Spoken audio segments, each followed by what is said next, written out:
Social મીડિયામાં વિડીયોથી likes અને comment મેળવવાના યુવકો ભાન ભૂલતા હોય છે, ત્યારે સુરતમાં ગાડી ઉપર સ્ટન્ટ કરી સોશિયલ મીડિયા પર વિડીયો અપલોડ કરવાનું બે નવીરાઓને ભારે પડ્યું હતું।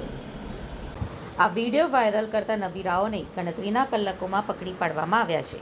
ગત તારીખ 30/6/2024ના બપોરે રોજ સોશિયલ મીડિયા એપ ઉપર એક વ્હાઇટ કલરની બોલેરો પિકઅપ ગાડી નંબર GJOSBU 2152માં એક ઈસમ ચાલુ ગાડીના બોનેટ ઉપર બેઠેલો હોય છે અને અન્ય એક ઈસમ ગાડી ચલાવે છે।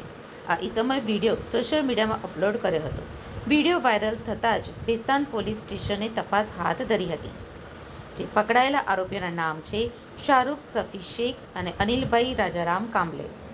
कल हमने चालू गाड़ी के बोनट के पे बैठ के वीडियो बनाया था, इसीलिए मेरी जान भी जा सकती थी। इसलिए आप सब लोगों को ये निवेदन है कि आप ऐसा वीडियो मत बनाइए।